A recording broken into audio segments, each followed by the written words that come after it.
दोस्तों, हार्दिक स्वागत है आपका हमारे चैनल पर। आज मैं आपको दो भाइयों के बारे में कहानी सुना रही हूँ। उम्मीद है कि यह कहानी आपको बहुत पसंद आएगी। कहानी अच्छी लगी तो लाइक और शेयर कर देना। चैनल को सब्सक्राइब कर लेना और घंटी के निशान को दबा देना। तो आइए शुरू करते हैं आज की कहानी। महल में लोगों के दिन बहुत खुशी से गुजर रहे थे, क्योंकि वहां का राजा अपनी पत्नी को बहुत प्यार करता था। रानी भी राजा को बहुत प्यार करती थी। उनके दो बेटे थे जो चतुर थे, अच्छे थे और अपने माता पिता की आज्ञा का पालन करने वाले थे। वे यह सोचते थे कि उनके माता पिता के जैसा दुनिया भर में कोई नहीं था। अब ऐसे घर में तो खुशी का रहना जरूरी था ही, जब तक कि यमराज ने अपने कुत्तों को उनमें से एक को अपने नरक में लाने के लिए न भेजा होता।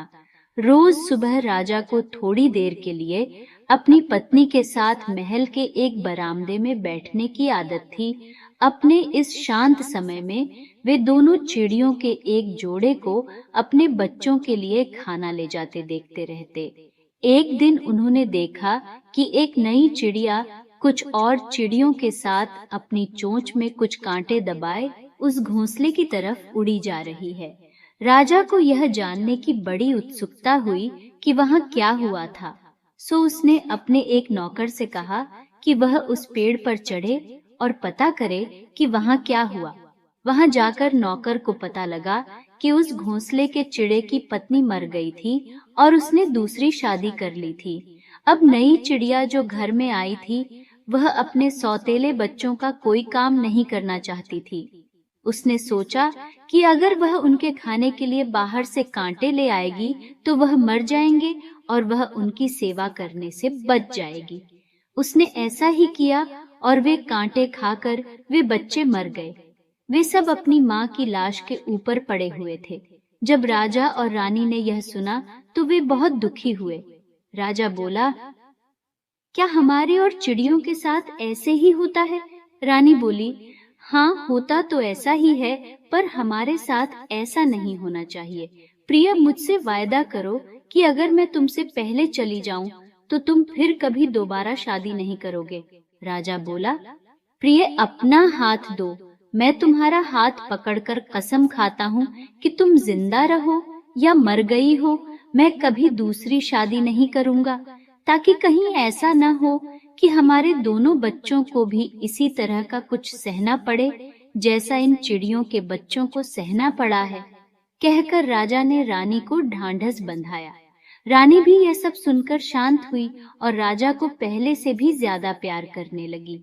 पर इत्तेफाक की बात कि इस घटना के कुछ दिन बाद ही रानी चल बसी। राजा तो उसके बिना इतना दुखी हो गया कि लोगों ने सोचा कि अब तो वह भी मर जाएगा। कुछ समय बीत जाने पर वह कुछ संभला और देश का राजकाज संभालने लगा। कुछ और समय बीत जाने पर उसके वजीरों, दरबारियों और दूसरे कुलीन लोगों ने उसे दूसरी शादी करने की प्रार्थना की। जैसा कि सोचा जा सकता है, उसको यह काम करने में जरूर ही बहुत परेशानी हो रही होगी। पहले तो राजा उनसे बात ही नहीं करते थे, पर वे भी अपनी प्रार्थना लगातार करते ही रहे, यहाँ तक कि उन्होंने राजा से दोबारा शादी करने के लिए हाँ करवा ही ली। उनके एक वजीर की बेटी का उनके लिए प्रस्ताव आया और राजा ने उसको स्वीकार कर लिया। जल्दी ही उन दोनों की शादी हो गई। अब दुख के दिन शुरू हुए। जैसे कि उम्मीद की जाती थी, नई रानी दोनों राजकुमारों से जलने लगी और उनके खिलाफ कुछ जाल रचने लगी। राजकुमारों ने उसकी इच्छाओं को ध्यान में रखते हुए उसको खुश रखने की बहुत कोशिश की। कभी उसकी इच्छाओं के खिलाफ जाने की जुर्रत नहीं की। पर सब बेकार। रानी उन दोनों से बहुत नफरत करती थी और उसको उस दिन की इच्छा थी जब वह उनको देश से बाहर निकालकर बर्बाद कर दे। उसने उतने समय तक इंतजार किया जब तक उसने यह नहीं देख लिया कि राजा उसको बहुत प्यार करता है और वह उसके लिए कुछ भी कर सकता है। तब उसने राजा से राजकुमारों की अपने साथ बुरा व्यवहार करने की और अपना कहना न मानने की शिकायतें करनी शुरू कर दी।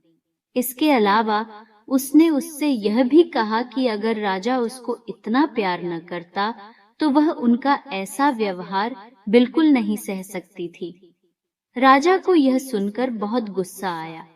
उसने तुरंत ही अपने आदमियों को हुक्म दिया कि वे उसके दोनों बेटों को सबकी आंख बचाकर जंगल में ले जाकर मार दें। बच्चों को अपने पिता के हुक्म के ऊपर कोई सवाल पूछने की आदत नहीं थी, सो वे दोनों बच्चे सिपाहियों के साथ खुशी से चले गए। उनको पिता के बेरहम हुक्म का तो पता नहीं था। उन्होंने सोचा कि शायद उनके पिता ने उनको जंगल में घूमने के लिए भेजा होगा। जब वे सब जंगल में एक जगह पहुंचे तो सिपाहियों ने अपनी अपनी तलवारें निकाल लीं और उनको मारने के लिए ऊपर उठाया तो बच्चों को बहुत आश्चर्य हुआ। उनको पता ही नहीं चला कि उन्हें क्या करना चाहिए। वे चिल्लाए, हे भगवान, हमारी सहायता करो। भगवान ने उनकी सुन ली। सिपाहियों की लोहे की तलवारें लकड़ी की तलवारों में बदल गईं और पत्थर दिल सिपाहियों के दिल में दया भर गई। उनसे उन नन्हे बच्चों को मारा नहीं गया, उन्होंने उन्हें छोड़ दिया। उनके प्रति भगवान को उसकी दया के लिए धन्यवाद देते हुए दोनों राजकुमार अपने अपने घोड़ों पर सवार होकर वहां से जितनी तेजी से भाग सकते थे भाग लिए। कुछ देर बाद वे एक साफ पानी की नदी के पास आए तो उन्होंने सोचा कि वे वहां पर खाना खा लें और आराम कर लें। उन्होंने यह भी निश्चय किया कि वे दोनों एक साथ नहीं सोएंगे। कहीं ऐसा न हो कि कोई डाकू आ जाए या फिर कोई जंगली जानवर आ जाए और उनको और उनके घोड़ों को खा जाए। इस प्लान के साथ बड़ा भाई पहले सो गया और छोटा भाई जागकर पहरा देने लगा। जब वह पहरा दे रहा था तो दो चिड़ियां सूडा ब्रोर और बूढ़ा ब्रोर वहां आईं और पास के एक पेड़ पर आकर बैठकर बातें करने लगीं। सूडा ब्रोर बोली, देखो उस पेड़ पर जिसकी डाल उस नदी तक जा रही है, दो गाने वाली चिड़ियां बैठी हैं। क्या तुम्हें पता है कि वे कौन सी चिड़ियां हैं? बूढ़ा ब्रोर बोली, हाँ, वे तो बहुत ही बढ़िया चिड़ियां हैं। मैंने उनको यह कहते सुना है कि जो कोई भी उनमें से एक का मांस खाएगा वह राजा बन जाएगा और जो दूसरे का मांस खाएगा वह वजीर बन जाएगा। वह सबसे ज्यादा अमीर आदमी होगा और वह हर सुबह जहाँ भी लेटेगा वहाँ अपने नीचे की जगह पर इतने कीमती 7 जवाहरात पाएगा जिसकी लोग कीमत नहीं आंक पाएंगे। ये सुनकर छोटा भाई तो बहुत उत्सुक हो गया। उसने तुरंत ही उन दोनों को एक तीर मारा और मार दिया। फिर उसने दोनों चिड़ियों को पकाया। एक चिड़िया उसने खुद खाई और दूसरी चिड़िया भाई के लिए छोड़ दी। भाई जब सोकर उठा तो उसने छोटे भाई की वह छोड़ी हुई चिड़िया खा ली। अगली सुबह दोनों भाई फिर अपनी यात्रा पर चल दिए। रास्ते में छोटे भाई को अचानक याद आया कि उसका चाबुक तो वहीं रह गया। वह अपने इस चाबुक को बहुत पसंद करता था, सो वह उसे लेने के लिए वापस दौड़ गया। चाबुक उसको नदी के किनारे दिखाई दे गया। वह उसको उठाने के लिए अपने घोड़े से उतरने ही वाला था कि एक बहुत बड़ा ड्रैगन पानी में से बाहर निकल आया और उसने उसके पैर को काट लिया और वह बेहोश होकर जमीन पर गिर पड़ा। इस हालत में वह बेचारा कई घंटे पड़ा रहा। बड़ा भाई जब उसका इंतजार करते करते थक गया तो वह आगे चल दिया कि उसका छोटा भाई शाम तक उसको पकड़ लेगा। आगे चलकर वह एक शहर में पहुंचा तो वहां जाकर उसको पता चला कि वहां के राजा की अभी अभी मौत हो चुकी है और वहां की जनता उसके वारिस की खोज में है। ऐसा लगता था कि वहां का यह रिवाज था कि जब वहां का राजा मर जाता था तो एक हाथी को राजा चुनने के लिए भेजा जाता था। जिस किसी को भी वह हाथी चुन लेता था वहां के लोग उसी को अपना राजा मान लेते थे, चाहे वह कोई अमीर हो या गरीब, पढ़ा लिखा हो या गंवार, अपने देश और भाषा का हो या फिर किसी दूसरे देश या भाषा का। जब बड़ा राजकुमार वहां आया तो राजा को चुनने वाला यह हाथी वहीं चक्कर काट रहा था। जैसे ही उसने राजकुमार को देखा तो तुरंत ही उसको सिर झुकाया। सो लोग उस राजकुमार को शहर के अंदर ले गए और उसको राजगद्दी पर बिठाकर राजा घोषित कर दिया गया। उधर छोटा राजकुमार भी होश में आ गया था। वह इस तरह होश में आया था कि उस नदी के पास एक योगी रहता था, जो उस नदी पर हर छठे महीने वहां से थोड़ा सा पानी लेने आता था।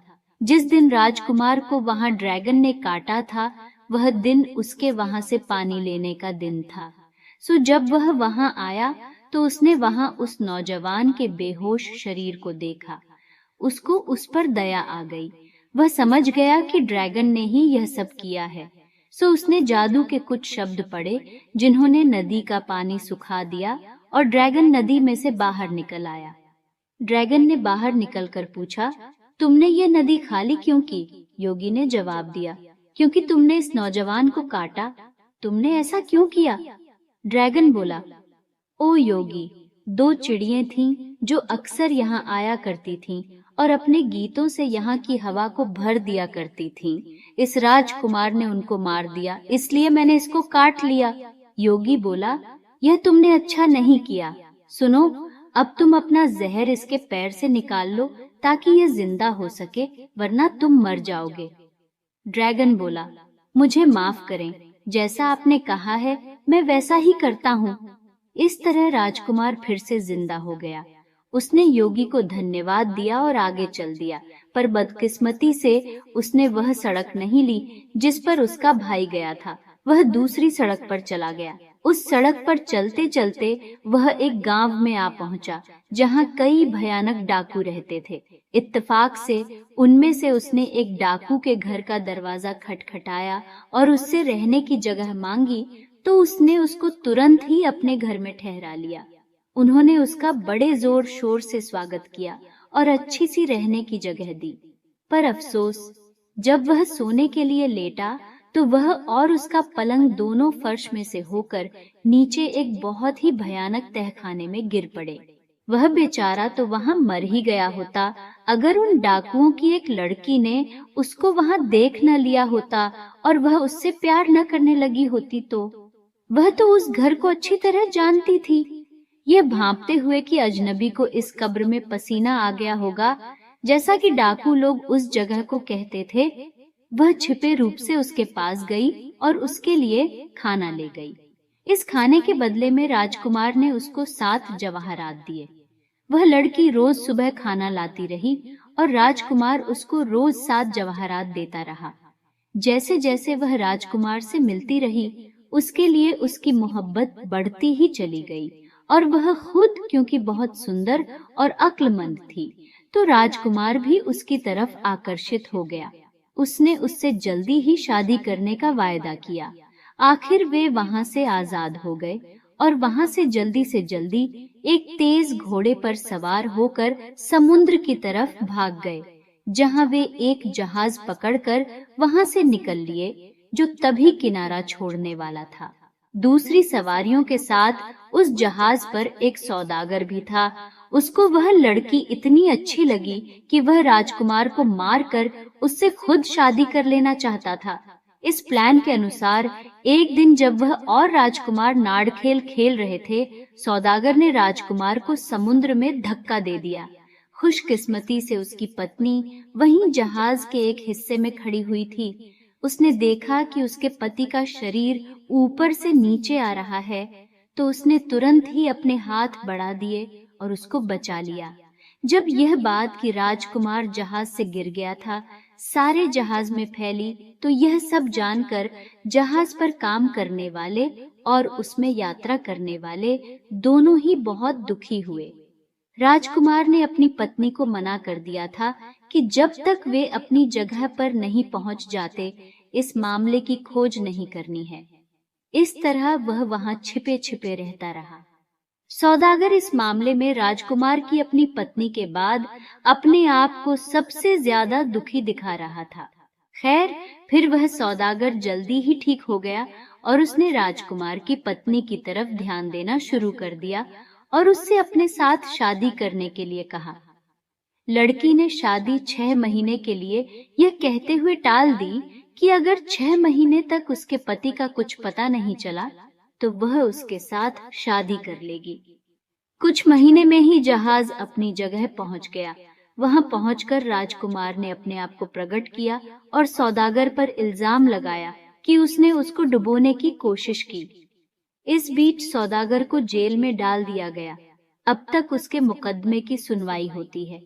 इत्तेफाक से वे एक बहुत बड़े शहर के बराबर की जगह पर ही उतरे थे, जहां वह बड़ा राजकुमार राज कर रहा था। बड़ा राजकुमार उस समय अपने छोटे भाई के बारे में बहुत दुखी था कि उसका भाई इस समय कहाँ था। सो अपने आप को थोड़ी सी तसल्ली देने के लिए उसने अपने वजीर को कह रखा था कि वह रोज शाम को उसको एक कहानी सुनाए, क्योंकि उसका वजीर उसको दिन में जो कुछ सुनता था उसी पर उसको अपनी कहानी सुनाता था। इसलिए इस तरह से उसको यह आशा हो गई थी कि शायद उसको किसी तरह अपने भाई की खबर मिल जाए। जिस दिन जहाज किनारे पर लगा था, इस वजीर की बेटी समुद्र के किनारे गई थी, जहां उसको राजकुमार और उसकी पत्नी और नीच सौदागर की अजीब कहानी सुनने को मिली। वह कहानी उसने आकर अपने पिता को सुना दी। अगली शाम को वजीर ने वह कहानी राजा को सुना दी। राजा को यह कहानी सुनकर बहुत उत्सुकता हो गई, तो उसने अपने वजीर से कहा, राजकुमार और उसकी पत्नी कहाँ हैं? उनको तुरंत ही हमारे सामने पेश किया जाए। मुझे लगता है कि मुझे अपना इतने दिनों का खोया हुआ भाई मिल गया है। राजकुमार और उसकी पत्नी को तुरंत बुलवाया गया। तुम लोग सोच सकते हो कि दोनों भाई इतने दिनों के बाद मिलकर कितने खुश हुए होंगे। वे दोनों आपस में गले मिलकर बहुत रोए।